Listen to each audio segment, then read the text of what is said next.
Price lord ಪ್ರಿಯರೇ, ದೇವರ ಅತಿ ಪರಿಶುದ್ಧವಾದ ನಾಮಕ್ಕೆ ಸ್ತೋತ್ರವಾಗಲಿ. ಇವತ್ತು ನಾವು ಪರ್ವತ ಪ್ರಸಂಗದ 45ನೇ ಭಾಗಕ್ಕೆ ಬರ್ತಾ ಇದ್ದೀವಿ ಪ್ರಿಯರೇ. ಈ 45ನೇ ಭಾಗ ಅಂದ್ರೆ ಮತ್ತಾಯ 7ನೇ ಅಧ್ಯಾಯ 6ನೇ ವಾಕ್ಯಕ್ಕೆ ಬರುವಾಗ ದೇವರು ಏನನ್ನ ಪರ್ವತ ಪ್ರಸಂಗದಲ್ಲಿ ತನ್ನ ಶಿಷ್ಯರಿಗೆ ಅಥವಾ ನಮಗೆ ಮುಂದಿನ ತಲೆಮಾರಿಗೆ ಬೋಧಿಸಿದ್ದಾರೆ ಅಂತ ನೋಡೋದಾದ್ರೆ ಪ್ರಿಯರೇ, ಇವತ್ತಿನ ಒಂದು ವಚನದ ಭಾಗ ದೇವರ ವಸ್ತುಗಳನ್ನ ನಾಯಿಗೆ ಹಾಕಬೇಡಿರಿ ಅಂತ ಹೇಳೋದ್ರ ಬಗ್ಗೆ ಒಂದು ವಾಕ್ಯ ಇದೆ ನೋಡಿ. ಮತ್ತಾಯ 7:6, ದೇವರ ವಸ್ತುಗಳನ್ನು ನಾಯಿಗೆ ಹಾಕಬೇಡಿರಿ, ನಿಮ್ಮ ಮುತ್ತುಗಳನ್ನು ಹಂದಿಗಳ ಮುಂದೆ ಚೆಲ್ಲಬೇಡಿರಿ, ಚೆಲ್ಲಿದರೆ ತಮ್ಮ ಕಾಲಿಂದ ಅವುಗಳನ್ನು ತುಳಿದು ಹಿಂತಿರುಗಿ ಬಂದು ಸೀಳು ಬಿಟ್ಟವು ಅಂತ ದೇವರ ವಾಕ್ಯದಲ್ಲಿ ಬರ್ತಿದೆ. ಈಗ ಇಲ್ಲಿ ನಾವು ಅರ್ಥ ಮಾಡ್ಕೋಬೇಕಾಗಿರ್ತಕ್ಕಂಥ ವಿಷಯ ಏನಂದ್ರೆ, ದೇವರ ವಸ್ತುಗಳನ್ನ ನಾಯಿಗೆ ಹಾಕಬೇಡಿರಿ, ನಿಮ್ಮ ಮುತ್ತುಗಳನ್ನ ಹಂದಿಗಳ ಮುಂದೆ ಚೆಲ್ಲಬೇಡಿದರೆ ಅರ್ಥ. ಹಾಗಾದ್ರೆ ಇಲ್ಲಿ ನಾಯಿಗಳು ಯಾರು ಮತ್ತು ಹಂದಿಗಳು ಯಾರು ಅಂತ ನಾವಿಲ್ಲಿ ನೋಡೋದೇ ಆದ್ರೆ ಬೇರೆ, ಇಲ್ಲಿ ನಾಯಿಗಳು ಯಾರು ಹಂದಿಗಳು ಯಾರು ಅಂತ ನಾವು ನೋಡೋದೇ ಆದ್ರೆ ಬೇರೆ, ಇಲ್ಲಿ ಬರ್ತದೆ 2ನೇ ಪೇತ್ರ 2:20 ಕರ್ತನೂ ರಕ್ಷಕನೂ ಆಗಿರುವ ಯೇಸು ಕ್ರಿಸ್ತನ ವಿಷಯವಾದ ಜ್ಞಾನ ಹೊಂದಿ ಲೋಕದ ಮಲಿನತ್ವಗಳಿಗೆ ತಪ್ಪಿಸಿಕೊಂಡವರು ತಿರುಗಿ ಅವುಗಳಲ್ಲಿ ಸಿಕ್ಕಿಕೊಂಡು ಸೋತು ಹೋದರೆ ಅವರ ಅಂತಸ್ಥಿತಿಯ ಮೊದಲಿಗಿಂತ ಕೆಟ್ಟದಾಗಿದೆ. ಅವರು ನೀತಿ ಮಾರ್ಗವನ್ನು ತಿಳಿದು ತಮಗೆ ಕೊಡಲ್ಪಟ್ಟ ಪರಿಶುದ್ಧ ಆಜ್ಞೆಯಿಂದ ತೊಲಗಿ ಹೋಗೋದಕ್ಕಿಂತ ಆ ಮಾರ್ಗವನ್ನು ತಿಳಿಯದಿದ್ದರೆ ಮೇಲಾಗಿತ್ತು. ನಾಯಿ ತಾನು ಕಕ್ಕಿದ್ದನ್ನು ನಕ್ಕುವುದಕ್ಕೆ ತಿರುಗಿಕೊಂಡಿತ್ತು, ದೊಡ್ಡದ ಹಂದಿ ಕೆಸರಲ್ಲಿ ಹೊರಡೋದಕ್ಕೆ ಹೋಯಿತು ಎಂಬ ಗಾದೆಗೆ ಸರಿಯಾಗಿದ್ದಾರೆ. ಹಾಗಾದರೆ ಪ್ರಿಯರೇ, ಇಲ್ಲಿ ಯಾರು ನಾಯಿಗಳು ಯಾರು ಹಂದಿಗೊಳ್ತಾರೆ? ಕರ್ತನು ರಕ್ಷಕನಾದ ಯೇಸು ಕ್ರಿಸ್ತನ ಜ್ಞಾನ, ಸತ್ಯ, ಪಾಪದ ಅರಿವು, ಪಾಪ ಮಾಡಿದರೆ ಪರಲೋಕ ರಾಜ್ಯ ಇಲ್ಲ ಹೇಳಿ ಎಲ್ಲ ಗೊತ್ತಿದ್ದು ಕೂಡ ಯೇಸು ಕ್ರಿಸ್ತ ಒಬ್ಬನೇ ಸತ್ತು 3 ದಿವಸ ಎದ್ದು ಜೀವಂತವಾಗಿ ಬಂದು ನಮಗೆ ರಕ್ಷಕನ ಒಡೆಯನಾಗಿ ಬಂದಿದ್ದಾನೆ ಅಂತ ತಿಳಿದಿದ್ರು ಕೂಡ ತಪ್ಪಾದ ಮಾರ್ಗಕ್ಕೆ ಹೋಗುವಂತಹ ವ್ಯಕ್ತಿಗಳಿಗೆ, ಅಂದರೆ ಲೋಕದ ಆಸೆಗಳಿಗೆ ಹೋಗುವಂತಹ ವ್ಯಕ್ತಿಗಳಿಗೆ ಸ್ವಾಮಿ ಹೇಳ್ತಾರೆ ಏನಂತ, ಆ ನಾಯಿಗಳು ಮತ್ತು ಹಂದಿಗಳು ಅಂತ ಹೇಳ್ತಾರೆ ಪ್ರಿಯರೇ. ಹಾಗಾದ್ರೆ ನಾಯಿಗಳು ಹಂದಿಗಳು ಯಾರಂದ್ರೆ ಇನ್ನೂ ಪಾಪದ ಜೀವಿತದಲ್ಲಿ ಹೊರಳಾಡುವಂತ ವ್ಯಕ್ತಿಗಳು. ಈಗ ನೀವು ನಾಯಿನ ತೊಳಿರಿ, ತೊಳೆದು 5 ನಿಮಿಷ ಏನಾದ್ರು ಚೈನ್ನ ಬಿಟ್ಬಿಡಿ, ಹೋಗಿ ಮಣ್ಣಲ್ಲಿ ಒಳ್ಳಾಡ್ಬಿಟ್ಟು ಬರ್ತದೆ. ಹಂದಿನ ನೀವು ಚೆನ್ನಾಗಿ ತೊಳಿರಿ, ತೊಳೆದು ಆದ್ಮೇಲೆ ನೀವು ಹಂದಿನ ಬಿಡಿ, ಅದು ಹೋಗಿ ಕೆಸರಲ್ಲೇ ಬೀಳೋದು. ಯಾಕೆ? ಅದು ಅದರ ಗುಣ. ಹಾಗೇನೆ ಪ್ರಿಯರೇ, ಇವತ್ತು ಪಾಪ ಮಾಡುವಂತ ವ್ಯಕ್ತಿಗಳು ಇವತ್ತು ನಾವು ಕುಡಿಯೋದಿಲ್ಲ ಅಂತ ಪ್ರಾಮಿಸ್ ಮಾಡ್ತಾರೆ, ನಾಳೆ ಹೋಗಿ ಗುಣ ಕುಡ್ಕೊಂಡು ಬರ್ತಾನೆ. ವೈಭಿಚಾರ ಮಾಡೋದಿಲ್ಲ ಅಂತಾನೆ ಹೋಗಿ ವೈಭಿಚಾರ ಮಾಡ್ಕೊಂಡು ಬರ್ತಾನೆ. ಅನ್ಯಾಯ ಮಾಡೋದಿಲ್ಲ ಅಂದ್ರೆ ಹೋಗಿ ಅನ್ಯಾಯದ ಕಾರ್ಯಗಳನ್ನ ಮಾಡ್ಕೊಂಡು ಬರ್ತಾನೆ. ಯಾರು ಪಾಪವನ್ನ ಬಿಡದೇನೆ ಒದ್ದಾಡ್ತಾ ಇರ್ತಾರೋ, ಅದೇ ಗುಂಡಿಯಲ್ಲಿ ಬೀಳ್ತಿರ್ತಾರೋ ಅವರಿಗೆ ಸ್ವಾಮಿ ಹೇಳ್ತಾರೆ ನಾಯಿಗಳು ಮತ್ತು ಹಂದಿಗಳು ಅಂತ ಹೇಳಿ. ನೋಡಿ ಅಲ್ಲಿ ಬರ್ತಿದೆ, ಅವರು ನೀತಿ ಮಾರ್ಗವನ್ನ ತಿಳಿದು, ಅಂದ್ರೆ ಸತ್ಯದ ಮಾರ್ಗವನ್ನ ತಿಳಿದು ತಮಗೆ ಕೊಡಪಟ್ಟ ಪರಿಶುದ್ಧವಾದಂತ ದೇವರ ಆಜ್ಞೆಯಿಂದ ತೊಲಗಿ ಹೋಗೋದಕ್ಕಿಂತ ಆ ಮಾರ್ಗವನ್ನು ತಿಳಿದಿದ್ರೆ ಒಳ್ಳೆದಾಗಿತ್ತು. ಇವರು ನಾಯಿಗಳು ತಾನು ಕಕ್ಕಿದ್ದನ್ನು ನೆಕ್ಕುವುದಕ್ಕೆ ತಿರುಗಿಕೊಂಡಿತ್ತು, ದೊಡ್ಡದ ಹಂದಿ ಹೊರಡೋದಕ್ಕೆ ಹೋಯಿತು ಎಂಬ ಗಾದೆಗೆ ಸರಿಯಾಗಿದ್ದಾರೆ. ನಾಯಿ ತಾನು ಕಕ್ಕಿದ್ದನ್ನೇ ತಿಂತಿದೆ. ಹಾಗೆ ಪಾಪ ಮಾಡಿದವನು ಅದ್ರ ಪ್ರತಿಫಲನ ಅವನೇ ತಿನ್ನಬೇಕೆ ಹೊರತು ಇನ್ಯಾರು ಅಲ್ಲ ಪ್ರಿಯರೇ. ಮೊದಲ ಕಾಲದಲ್ಲಿ ತಂದೆ ಮಾಡಿದ್ದು ಮಕ್ಕಳಿಗೆ ಅಂತ ಹೇಳ್ತಿದ್ರು, ಈಗ ನಾನು ಮಾಡಿದ್ದು ನನಗೇನೆ, ನನ್ನ ಮಕ್ಕಳು ಮಾಡಿದ್ದು ಮಕ್ಕಳಿಗೇನೆ. ಇದು ಒಂದನ್ನು ಚೆನ್ನಾಗಿ ಅರ್ಥ ಮಾಡ್ಕೋಬೇಕಾಗಿದೆ ಪ್ರಿಯರೇ. Praise lord. ಹಾಗಾದ್ರೆ ನಾಯಿಗಳು ಹಂದಿಗಳು ಯಾರಂದ್ರೆ ದೇವರ ವಾಕ್ಯಕ್ಕೆ ವಿರೋಧವಾಗಿ ನಡೆಯತಕ್ಕಂಥ ವ್ಯಕ್ತಿಗಳು, ಸತ್ಯಕ್ಕೆ ವಿರೋಧವಾಗಿ ನಡೆಯುತ್ತರು, ಪಾಪದಲ್ಲಿ ಇನ್ನು ಜೀವಿಸುವಂತವರಿಗೆ ನಾಯಿಗಳು ಅಂತ ಹೇಳ್ತೀವಿ ಪ್ರಿಯರೇ. ಹಾಗೇನೆ ಪ್ರಿಯರೇ, ಯೆಶಾಯ 56:11 ಯೆಶಾಯ 56:11 ಇನ್ನೊಂದು ತರದ ನಾಯಿಗಳ ಬಗ್ಗೆ ತೋರಿಸಿದೆ. ಅದು ಯಾವ್ದು ಗೊತ್ತಾ? 56:11 ಯೆಶಾಯ ಇನ್ನೊಂದು ತರದ ನಾಯಿಗಳ ಬಗ್ಗೆ ತೋರಿಸಿದೆ. ಇಲ್ಲಿ ದೇವರ ವಾಕ್ಯ ತೋರಿಸಿದೆ, ಮತ್ತು ಇವು ಹೊಟ್ಟೆಬಾಕ ನಾಯಿಗಳು, ಇವುಗಳಿಗೆ ಎಂದಿಗೂ ಸಾಕು ಎನಿಸದು. ಇಂಥವರು ಕುರಿಗಳನ್ನು ಕಾಯತಕ್ಕವರೋ, ಇದು ಸಭಾಪಾಲಕರಿಗಳಂತ ಮಾತು, ಕುರಿಗಳನ್ನು ಕಾಯುವಂತ ಕುರುಬರಿಗಳಂತ ಮಾತು, ಕುರಿಗಳನ್ನು ಕಾಯತಕ್ಕವರೋ ಬುದ್ಧಿಹೀನರಾಗಿದ್ದಾರೆ. ಇವರಲ್ಲಿ ಯಾವನು ತಪ್ಪದೆ ಪ್ರತಿಯೊಬ್ಬನು ಕೊಳ್ಳೆ ಹೊಡೆಯಬೇಕೆಂದು ತನ್ನ ಮಾರ್ಗಕ್ಕೆ ತಿರುಗಿಕೊಂಡಿದ್ದಾನೆ. ನೋಡಿ ಪ್ರಿಯ, ಕಳ್ಳ ಕುರುಬರಿಗೆ ಹೇಳುವಂತ ಮಾತು ನಾಯಿಗಳು ಅಂತೇಳಿ. ಅಂದ್ರೆ ಇಲ್ಲಿ ದೇವ್ರ ವಾಕ್ಯದಲ್ಲಿ ಇವರು ಹೊಟ್ಟೆಬಾಕ ನಾಯಿಗಳು.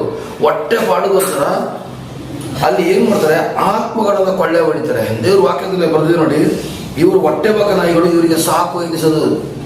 ಬಂದಿರ್ತಕ್ಕಂಥ ವಿಶ್ವಾಸಿಗಳ ದುಡ್ಡು ಕಿತ್ಕೊಂಡು ತಿನ್ನೋದು, ಅಷ್ಟು ಕಾಣಿಕೆ ಕೊಡಿ, ಇಷ್ಟು ಕಾಣಿಕೆ ಕೊಡಿ, ಆ ತರ ಮಾಡಿ ನಿಮ್ಮ ಮನೆಗೆ ಬಂದು ಪ್ರೇಯರ್ಗೆ ಬರ್ಬೇಕಾ, ಇಷ್ಟು ಕಾಣಿಕೆನ ನಿಗದಿಪಡಿಸುವಂತ ಸಭಾಪಾಲಕರು ಎಷ್ಟೋ ಜನ ಇದ್ದಾರೆ. ಅವ್ರು ಕೊಟ್ಟಂತ ಕಾಣಿಕೆಗೆ ಸ್ತೋತ್ರ ಮಾಡ್ಬೇಕು ಪ್ರಿಯರೇ. ಇಲ್ವಾ? ದುಡಿದು ಸೇವೆನ ಮಾಡಬೇಕು. ಇವತ್ತು ನಾನು ಕೂಡ ದುಡಿದು ಸೇವೆ ಮಾಡ್ತಾ ಇದ್ದೀನಿ. ಯಾಕೊತ್ತಾ? ನಾವು ಇನ್ನೊಬ್ಬರ ಹತ್ರ ಕೈ ಒಡ್ಡಬಾರ್ದು ಅಂತೇಳಿ. ಸಿಗುವಂತ ಕಾಣಿಕೆಗಾಗಿ ಸ್ತೋತ್ರ, ಆದ್ರೆ ಕಾಣಿಕೆ ವಿಷಯದಲ್ಲಿ ಬಲವಂತ ಮಾಡಬಾರದು. ಇಲ್ಲಿ ದೇವರ ವಾಕ್ಯದಲ್ಲಿ ಬರೆದಿದೆ ಅಂತಾರೆ, ಎಷ್ಟು ಚೆನ್ನಾಗಿ ಬರೆದಿದೆ ನೋಡಿ. ಹೊಟ್ಟೆಮಗ ನಾಯಿಗಳು ಇವರು ಎಂದಿಗೂ ಸಾಲದು, ಇಂಥವ್ರು ಕುರಿಗಳನ್ನು ಕಾಯತಕ್ಕವರು. ಸ್ವಾಮಿ ಹೇಳ್ತಾರೆ, ಬುದ್ಧಿಹೀನರಾಗಿದ್ದಾರೆ ಇವರು ಯಾವನು ತಪ್ಪದೆ ಪ್ರತಿಯೊಬ್ಬನು ಕೊಳ್ಳೆ ಹೊಡೆಯಬೇಕೆಂದು. ಏನು ಕೊಳ್ಳೆ ಹೊಡಿತಾರೆ ಗೊತ್ತಾ? ಪಕ್ಕದ ಸಭೆಯವರ ಆತ್ಮಗಳನ್ನ ಕದೀತಾರೆ, ಅವ್ರ ಕೈಯಿಂದ ಸಿಗುವಂತ ಹಣನ ಕಿತ್ಕೊಂಡು ತಿಂತಾರೆ. ಒಟ್ಟಾರೆ ಅವರಿಗೆ ದೇವರ ಸೇವೆ ಬೇಕಾಗಿಲ್ಲ. ಅಲ್ಲಿ ಬರ್ದಿದೆ, ಯಾವನು ಕೊಳ್ಳೆ ಹೊಡೆಯಬೇಕು ತನ್ನ ಮಾರ್ಗದಲ್ಲಿ ತಿರುಗಿಕೊಂಡಿದ್ದಾನೆ. ಹಾಗಾದ್ರೆ ತನ್ನ ಮಾರ್ಗದರೆ ಪರಲೋಕದ ಪವಿತ್ರಾತ್ಮನ ಸ್ವರ ಬೇಕಾಗಿಲ್ಲ ಅವರಿಗೆ, ಪಾಸ್ಟ್ರ ಸ್ವರ ಸಾಕು. ಅವನ ಸ್ವಂತ ಇಷ್ಟದಲ್ಲಿ ಅವನು ಏನ್ ಮಾಡ್ತಾನೆ? ಸೇವೆ ಮಾಡ್ತಾನೆ. ಬೇರೆ ಇಂಥವ್ರನ್ನ ಕೂಡ ಸ್ವಾಮಿ ಬೈಬಲ್ ಪುಸ್ತಕದಲ್ಲಿ ಬರೆದಿದೆ, ಆತ್ಮಗಳನ್ನ ಕದಿಯುವಂತ ಕಳ್ಳ ಸಭಾಪಾಲಕರುಗಳಿಗೆ ನಾಯಿಗಳು ಅಂತ ತೋರಿಸಿದೆ. ಹೊಟ್ಟೆ ಬಾಕ ಸಭಾಪಾಲಕರುಗಳಿಗೆ ನಾಯಿಗಳು ಅಂತ ತೋರಿಸಿದೆ. ಇವತ್ತೊಬ್ಬರು ಮನೆಗೆ ಪ್ರಾರ್ಥನೆ ಮಾಡ್ಬೇಕಿದ್ರೆ ಚಿಕನೇ ಮಾಡಿ ಮಟನೇ ಮಾಡಿ ಇಷ್ಟು ಕಾಣಿಕೆ ಕೊಡದೇ ಇದ್ರೆ ನೀವು ನಿಮ್ಮ ಮನೆಗೆ ನಾವು ಬರೋದಿಲ್ಲ ಅಂತ ಹೇಳ್ತಕ್ಕಂಥ ವ್ಯಕ್ತಿಗಳಿದ್ದಾರೆ. ಹೌದು, ನಾವು ಕಾಣಿಕೆಗಳನ್ನ ತಗೊಳ್ತೀವಿ, ಆದ್ರೆ ಬಲವಂತ ಮಾಡ್ಲಿಕ್ಕೆ ಹೋಗ್ಬಾರ್ದು. ಕ್ರಿಸ್ಮಸ್ ಸಿಗೋದು ಕಾಣಿಕೆ ಕರೆಕ್ಟ್ ಮಾಡ್ತೀವಿ, ಆದರೆ ಬಲವಂತ ಮಾಡಕ್ ಹೋಗ್ಬಾರ್ದು. ಕೊಡುವಂತ ಜನಗಳು ಕೊಟ್ಟಿದ್ದಕ್ಕೆ ಸ್ತೋತ್ರ ಪ್ರಿಯರೇ. ನಾವು ಯಾವಾಗ ಬಲವಂತ ಮಾಡ್ತೀವೋ ನಾವು ಅಲ್ಲಿ ಕೊಳ್ಳೆ ಹೊಡೆಯುವಂತ ನಾಯಿಗಳಾಗ್ತೀವಿ. ಯಾರ ಮನೇಲಿ ನಾವು ತಿನ್ನಕ್ಕೆ ಕುಡಿಯೋಕ್ಕೋಸ್ಕರ ಒದ್ದಾಡ್ತೀವೋ ನಾವು ಹೊಟ್ಟೆ ಬಾಕ ನಾಯಿಗಳಾಗ್ತೀವಿ. ಸಭಾಪಾಲಕರೇ, ನಾವು ಅವರ ಮನೆಯಲ್ಲಿ ಹೋಗಿ ಹೊಟ್ಟೆ ತುಂಬಿಸ್ಕೊಂಡು ಜೋಬು ತುಂಬ ದುಡ್ಡು ಮಾಡ್ಕೊಂಡು ಬರ್ಲಿಕ್ಕೆಲ್ಲ ನಮ್ಮನ್ನ ದೇವರು ಕಳಿಸಿರೋದು. ನಾವು ಆತ್ಮಗಳನ್ನ ರಕ್ಷಿಸಿ ಬಲಪಡಿಸೋಕೋಸ್ಕರ ನಮ್ಮನ್ನ ಕಳಿಸಿದ್ದಾರೆ. ಹಾಗಾದ್ರೆ ನಾವು ಏಷಯ 56:11 ಪ್ರಕಾರ ಕೊಳ್ಳೆ ಹೊಡೆಯೋ ನಾಯಿಗಳಾಗದೇನೆ, ಚಿನ್ನಕ್ಕೋಸ್ಕರ ಹುಟ್ಟಿರ್ತಕ್ಕಂಥ ನಾಯಿಗಳಾಗದೇನೆ, ತನ್ನ ಮಾರ್ಗದಲ್ಲಿ ನಡೆಯುವಂತ ನಾಯಿಗಳಾಗದೇನೆ, ದೇವರ ವಾಕ್ಯದ ಪ್ರಕಾರ ನಡೆದು ಪರಿಶುದ್ಧವಾಗಿ ಜೀವಿಸುವಂತ ವ್ಯಕ್ತಿಗಳಾಗಿ ಪರಿಶುದ್ಧ ಆತ್ಮಗಳಾಗುವ ಪ್ರಿಯರೇ. ನೆಕ್ಸ್ಟ್ ಮುಂದಿನ ಒಂದು ವಾಕ್ಯವನ್ನು ನೋಡಿಕೊಳ್ಳೋಣ. ಫಿಲಿಪ್ಪ 3:2 ನೋಡಿ ಬರ್ತದೆ. ಇದು ಯಾವ ರೀತಿಯಾದ ಒಂದು ನಾಯಿ ಅಂತ ನೋಡೋಣ. ಫಿಲಿಪ್ಪ 3:2 ಇನ್ನೊಂಥರ ನಾಯಿಗಳು ಬರ್ತದೆ. ಅದು ಯಾವ ನಾಯಿಗಳು ನೋಡೋಣ. ಆ ನಾಯಿಗಳಿಗೆ ಎಚ್ಚರಿಕೆ ಆಗಿರಿ, ದುರ್ಮನಸ್ಸಿನಿಂದ ಕೆಲಸ ಮಾಡುವವರಿಗೆ ಎಚ್ಚರಿಕೆ ಆಗಿರಿ, ಸುನ್ನತಿ ಎಂದು ಹೇಳಿಕೊಂಡು ಅಂಗಚೇತನ ಮಾಡೋರಿಗೆ ಎಚ್ಚರಿಕೆ ಆಗಿರಿ. ಹಾಗಾದ್ರೆ ಸುನ್ನತಿ ಮಾಡಲೇಬೇಕು. ನಿನ್ನ ಕೆಲವೊಂದು ಸಂಪ್ರದಾಯಗಳನ್ನ ಮಾಡ್ತಾರೆ ಬೇರೆ ಚರ್ಚ್ಗಳಲ್ಲಿ, ಅದು ಏನಂತ ನಾ ಹೇಳೋದಿಲ್ಲ.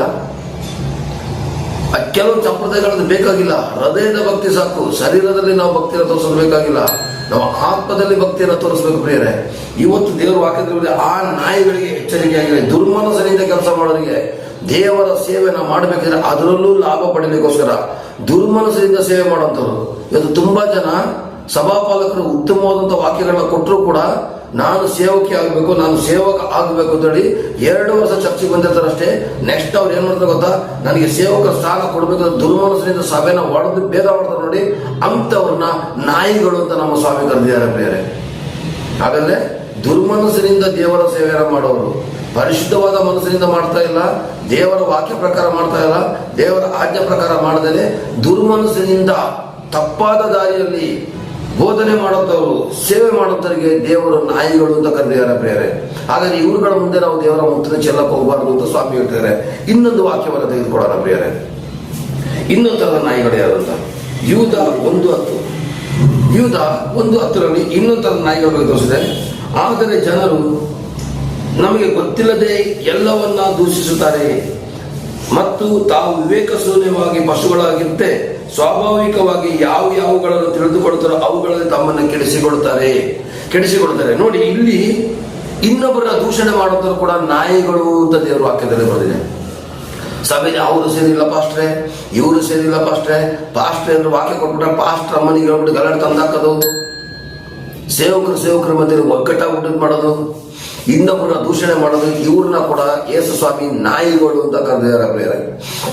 2ರಲ್ಲಿ ದೇವರ ವಾಕ್ಯದಲ್ಲಿ ನೋಡಿ ಸ್ಪಷ್ಟವಾಗಿದ್ದಾರೆ. ಆದರೆ ಈ ಜನರು ತಮಗೆ ಗೊತ್ತಿರದೆ ಎಲ್ಲವನ್ನ ದೂಷಿಸ್ತಾರೆ, ಸತ್ಯ ಕಂಡ್ರೂ ದೂಷಿಸ್ತಾರೆ. ಈಗ ನೋಡಿ, ರಾಜಕೀಯದಲ್ಲಿ ಕಾಂಗ್ರೆಸ್ನ ಕಂಡ್ರೆ ಬಿಜೆಪಿ ಅವರು ದೂಷಿಸ್ತಾರೆ, ಬಿಜೆಪಿ ಅವ್ರನ್ನ ಕಂಡ್ರೆ ಕಾಂಗ್ರೆಸ್ ಅವ್ರು ದೂಷಿಸ್ತಾರೆ. ಯಾಕೆ? ಏನು ಒಳ್ಳೆ ಕಾರ್ಯಗಳನ್ನ ಮಾಡಿದ್ರು ಕೂಡ ದೂಷಣೆ ಮಾಡ್ತಿರ್ತಾರೆ. ಆ ಒಳ್ಳೆ ಕಾರ್ಯಗಳು ಕಣ್ಣಿಗೆ ಕಾಣ್ತದೆ, ಆದ್ರೂ ಜನರನ್ನ ಕೈ ಭಾವನೆ ಮೂಡಿಸುವಂತ ಕಾರ್ಯದಲ್ಲೇ ಇರ್ತಾರೆ. ಹಾಗೇನೆ ಚರ್ಚ್ ಒಳಗಡೆ ಕೂಡ ಈಗ ರಾಜಕೀಯ ಬಂದ್ಬಿಟ್ಟಿದೆ. ಏನೇ ಒಳ್ಳೇದನ್ನ ಒಬ್ಬ ಸೇವಕ ಮಾಡ್ತಾರಲ್ಲಿ ಇನ್ನೊಬ್ಬ ಸೇವಕರನ್ನ ಖಂಡಿಸ್ತಾ ಇರ್ತಾರೆ. ಚೆನ್ನಾಗಿ ಆತ್ಮಿಕವಾಗಿ ಬೆಳೆಯುವಂತ ಸೇವಕರನ್ನ ಬೆಳೆದಕ್ಕೆ ಬಿಡದೆ ತುಳಿಯುವಂತ ವ್ಯಕ್ತಿಗಳಿದ್ದಾರೆ. ಸಭಾ ಪಾಲಕರಿಗೆ ಗೊತ್ತಿಲ್ಲದಂತ ರೀತಿಯಲ್ಲಿ ಸಭಾಪಾಲಕರು ಚಾಡಿ ಮಾಡಿ ಅವರ ಸೇವೆಯಿಂದ ಕಿತ್ತಾಕೋತಿದ್ದಾರೆ. ಇವ್ರನ್ನ ಕೂಡ ದೇವರು ನಾಯಿಗಳು ಅಂತ ಕರೀತಾರೆ. ಚೆನ್ನಾಗಿ ಬೆಳೆಯುವಂತ ಸೇವಕರಿಗೆ ಸಪೋರ್ಟ್ ಮಾಡ್ತಾ ಇಲ್ಲ, ಅದರ ಬದಲಿಗೆ ಏನ್ ಮಾಡ್ತಿದ್ದಾರೆ, ಅವ್ರನ್ನ ಇನ್ನೂ ತುಳಿತಿದ್ದಾರೆ ಬೇರೆ. ಇವ್ರನ್ನ ಕೂಡ ನಾಯಿಗಳು ಅಂತ ಸ್ವಾಮಿ ಕರೆದಿದ್ದಾರೆ ಬೇರೆ. ನೆಕ್ಸ್ಟ್ ಇನ್ನೊಂದು ತರದ ನಾಯಿನ ನಾವು ನೋಡೋಣ ಬೇರೆ. ಪ್ರಕಟಣೆ 22:15. ಈ ನಾಯಿಗಳ ಗತಿ ಏನಾಗ್ತದೆ ಅಂತ. ಪ್ರಕಟಣೆ 22:15 ಬರ್ತದೆ. ಇಂಥ ನಾಯಿಗಳ ಗತಿ ಏನಾಗ್ತದೆ ಹೇಳಿ. ನಾಯಿಗಳಂತಿರುವವರು, ಮಾಟಗಾರರು, ಜಾರರು, ಕೊಲೆಗಾರರು, ವಿಗ್ರಹಾರ್ಥಕರು, ಸುಳ್ಳಾದನ್ನು ಪ್ರೀತಿಸಿ ನಡೆಸಲು ಹೊರಗಿನವರು ಅಂದರು. ಹಾಗಾದ್ರೆ ಈ ನಾಯಿಗಳ ತರ ಯಾರು ಜೀವಮಾನ ಮಾಡ್ತಾರೋ, ನಾಯಿಗಳ ತರ ಯಾರು ಜೀವಮಾನ ಮಾಡ್ತಾರೋ ಅವರಿಗೆ ಪರಲೋಕ ರಾಜ್ಯ ಇಲ್ಲ ಅಂತ ಸ್ವಾಮಿ ಸ್ಪಷ್ಟವಾಗಿ ತಿಳಿಸ್ತಾರೆ. ಒಂದನೇ ನಾಯಿ ಯಾರು? ಸತ್ಯ ತಿಳಿದು ಇನ್ನು ಪಾಪದಲ್ಲಿ ಹೊರಳಾಡತಕ್ಕಂಥ ನಾಯಿ ಮತ್ತೆ ಹಂದಿಗೆ ಹೋಲಿಕೆ ಆಗಿದ್ದಾರೆ. ಇವರು ಮುಂದೆ ದಯವಿಟ್ಟು ದೇವರ ವಾಕ್ಯದ ಮುತ್ರ ಚೆಲ್ಲಬೇಡಿ. ಆ ವ್ಯಕ್ತಿಗಳು ತಪ್ಪಾದ ದಾರಿ ನಡೀತಿದ್ದಾರೆ ಗೊತ್ತಾದ್ಮೇಲೆ ದಯವಿಟ್ಟು ಅವ್ರಿಗೆ ಸ್ವಲ್ಪ ದೂರ ಇರಿ, ಇಲ್ಲಾಂದ್ರೆ ಅವರ ಗುಣಗಳು ನಮಗೆ ಅಂಟ್ಕೊಂಡ್ಬಿಡ್ತದೆ. ಒಂದನೇದಾಗಿ ಸತ್ಯವನ್ನು ತಿಳಿದು ಪಾಪದ ಮಾರ್ಗದಲ್ಲಿ ನಡೆಯುವಂತರು ನಾಯಿಗಳು. ಎರಡನೇದಾಗಿ ಏನು ಬೇರೆ, ಸತ್ಯವನ್ನ ತಿಳಿದು ಆತ್ಮಗಳನ್ನ ಕದಿಯುವಂಥವರು, ಒಳ್ಳೆ ಹೊಡೆಯುವಂಥವ್ರು, ತನ್ನ ಲಾಭಕ್ಕೋಸ್ಕರ ಕಾಣಿಕೆ ಬಗ್ಗೆನೇ ಇಚ್ಛಾದ ವಾಕ್ಯಗಳನ್ನು ಕೊಡುವಂಥವ್ರು, ಇಷ್ಟೇ ಕಾಣಿಕೆ ಕೊಡಬೇಕು ವಸೂಲು ಮಾಡುವಂಥವ್ರು ಕಳ್ಳ ನಾಯಿಗಳು, ಹೊಟ್ಟೆಬಾಕ ನಾಯಿಗಳು ಅಂತ ಸ್ವಾಮಿ ತೋರಿಸಿದ್ದಾರೆ. ಮೂರನೇದಾಗಿ ಯಾವುದಂದರೆ ಸುಳ್ಳು ಬೋಧಕರುಗಳು. ಇವರು ಕೂಡ ಒಂದು ನಾಯಿಗಳೇ. ದುರ್ಮನಸ್ಸಿನಿಂದ ಸೇವೆ ಮಾಡತಕ್ಕಂಥ ವ್ಯಕ್ತಿಗಳು ನಾಯಿಗಳು ಅಂತ ಸ್ವಾಮಿ ಹೇಳ್ತಿದ್ದಾರೆ ಬೇರೆ. Praise lord. ಎಷ್ಟೊಂದು ಬೇಜಾರಾಗ್ತದಲ್ವಾ. ನೆಕ್ಸ್ಟ್, ಇಂಥವರಿಗೆ ದೇವರ ರಾಜ್ಯ ಇಲ್ಲ ಅಂದ್ರೆ ಸ್ವಾಮಿ ತೋರಿಸಿದೆ. ಹಾಗಾದ್ರೆ ಪ್ರಿಯರೇ, ನಮಗೆ ನಾಯಿಗಳು ಯಾರಂತ ತೋರಿಸ್ಕೊಡಪ್ಪ ಅಂತ ದೇವ್ರನ್ನ ಕೇಳೋಣ. ಇವತ್ತು ನಾವೇನ್ ಮಾಡ್ತಿದ್ದೀವಿ ಗೊತ್ತಾ, ನಮ್ದೇ ನಡಿಬೇಕು ಅಂತ ಯೋಚನೆ ಮಾಡ್ತೀವಿ. ಇಲ್ಲ ಪ್ರಿಯರೇ, ನಾವು ನಿಜವಾದ ದೇವರ ಮಕ್ಕಳಾಗಿ ಸತ್ಯ ಪ್ರಕಾರ ದೇವರ ವಾಕ್ಯ ಪ್ರಕಾರ ನಡೆದು ದೇವರ ನಾಮವನ್ನು ಮಹಿಪಡಿಸಬೇರೆ. ದೇವರ ವಸ್ತುಗಳನ್ನ ನಾಯಿಗಳ ಮುಂದೆ, ಹಂದಿಗಳ ಮುಂದೆ ಚೆಲ್ಲಬೇಡಂತ ಸ್ವಾಮಿ ಹೇಳಿದ್ದಾರೆ. ವಾಕ್ಯವನ್ನು ಇನ್ನೂ ಸಲ ಹೋಗ್ತೀನಿ. ದೇವರ ವಸ್ತುಗಳನ್ನು ನಾಯಿಗಳಿಗೆ ಹಾಕಬೇಡಿರಿ, ಮುತ್ತುಗಳನ್ನು ಹಂದಿಗಳ ಮುಂದೆ ಚೆಲ್ಲಬೇಡಿರಿ. ನೀವು ಅಂತರಿಗೆ ಸುವಾರ್ತೆ ಸಾರಿದ ಪ್ರಯತ್ನ ಇಲ್ಲ. ನೋಡಿ, ಸಾಧ್ಯವಾದಷ್ಟು ಅವರನ್ನು ದಾರಿಗೆ ತರಲಿಕ್ಕೆ ಪ್ರಯತ್ನ ಪಡಿ. ದಾರಿಗೆ ತರೋದಿಲ್ವಾ, ಬರೋದಿಲ್ವಾ, ಬಿಟ್ಟು ಬಿಡೋಣ. ಇನ್ನೇನು ಮಾಡೋಕ್ಕಾಗಿಲ್ಲ. ದೇವರೇ ನೀನೇ ಅವನ ಪರಿಸ್ಥಿತಿನ ಸರಿಪಡಿಸಪ್ಪ ಅಂತೇಳಿ ದೇವರನ್ನ ಬಿಟ್ಕೊಡೋಣ ಬೇರೆ. ಸ್ಪೆಷಲ್ ಆಗಿ ನಾವು ಹೇಳ್ತಿರೋದು ಲೋಕದವರಿಗಲ್ಲ, ದೇವರ ಮಕ್ಕಳಾಗಿದ್ದುಕೊಂಡು ಸತ್ಯದಲ್ಲಿ ನಡೀತಕ್ಕಂಥ ವ್ಯಕ್ತಿಗಳು ತಪ್ಪಾಗಿ ನಡೆದಾಗ ಅಂಥವರಿಗೆ ನಾಯಿಗಳು ಅಂತ ಹೇಳ್ತಾರೆ. ಇದಿಷ್ಟರಲ್ಲಿ ಬರೆದಂತ ಕೂಡ ಯಾರು ಗೊತ್ತಾ, ಸತ್ಯವನ್ನು ತಿಳಿದಂಥ ವ್ಯಕ್ತಿಗಳು ತಪ್ಪಾಗಿ ನಡೆದ ನಾಯಿಗಳು ಆಗ್ತಾರೆ ಬೇರೆ. ಈ ತರ ಬೇಡ. ದೇವರು ನಮ್ಮನ್ನು ಆಶ್ರಯಿಸಲಿ, ಕೃಪೆ ನಡೆಸಲಿ. ನಮ್ಗೆ ಯಾರ ಮುಂದೆ ಸುವಾರ್ತೆ ತಗೊಳ್ತಾ ಉತ್ತರ ಚೆಲ್ಲಬೇಕು, ಯಾರ ಮುಂದೆ ಕ್ರಿಸ್ತನ ಆಜ್ಞೆಗಳನ್ನ ಚೆಲ್ಲಬೇಕು, ಯಾರ ಮುಂದೆ ನಾವು ಯೇಸುವಿನ ಸೇವೆ ಮಾಡಬೇಕು, ಇದನ್ನ ತೋರಿಸ್ಕೊಡಪ್ಪ ಅಂತ ನಾವು ದೇವರನ್ನ ಬೇಡ್ಕೊಡೋಣ ಬೇರೆ. ದೇವರು ನಿಮ್ಮನ್ನು ಆಶೀರ್ವದಿಸಲಿ, ಕೃಪೆ ನಡೆಸಲಿ. ನಾಯಿಗಳು ಹಂದಿಗಳ ದೃಷ್ಟಿಗೆ ನಾವು ಸೇರದಂತೆ ನಾವು ಪರಲೋಕದ ಪವಿತ್ರಾತ್ಮನ ಮಕ್ಕಳಾಗಿ ಜೀವಿಸಲಿಕ್ಕೆ ನಮಗೆ ಸಹಾಯ ಕೊಡಪ್ಪ. ನಮ್ಮನ್ನು ನಿನ್ನ ಮಕ್ಕಳಾಗಿ ಅಭಿಷೇಕಿಸುವಂತ ಪ್ರಾರ್ಥನೆ ಮಾಡಿಕೊಳ್ಳೋಣ. ದೇವರ ನಿಮ್ಮನ್ನು ಆಶೀರ್ವದಿಸಲಿ, ಕೃಪೆ ನಡೆಸಲಿ, ಪವಿತ್ರಾತ್ಮನ ನಮ್ಮನ್ನು ಶುದ್ಧೀಕರಿಸಲಿ. ದೇವರ ಆಶೀರ್ವಾದ, ದೇವರ ಪರಿಶುದ್ಧತೆ ಸದಾ ನಮ್ಮನ್ನು ನಿಮ್ಮನ್ನು ಆಳ್ವಿಕೆ ಮಾಡಲಿ. Amen, amen, amen. Praise the Lord. ಒಳಗೆ ವಾಸಿಸುವ ಪವಿತ್ರಾತ್ಮನೇ, ಈ ದಿನ ನಿಶ್ಚಿತದಂತೆ ನಡೆಸಬೇಕಯ್ಯ. ನಮ್ಮೊಳಗೆ ವಾಸಿಸುವ ಪವಿತ್ರಾತ್ಮನೇ, ಈ ದಿನ ನಿಶ್ಚಿತದಂತೆ ನಡೆಸಬೇಕಯ್ಯ. ಪವಿತ್ರಾತ್ಮನೇ, ಪವಿತ್ರಾತ್ಮನೇ, ಪರಿಶುದ್ಧ ದೇವರಾತ್ಮನೇ, ಪವಿತ್ರಾತ್ಮನೇ, ಪವಿತ್ರಾತ್ಮನೇ, ಪರಿಶುದ್ಧ ದೇವರಾತ್ಮನೇ.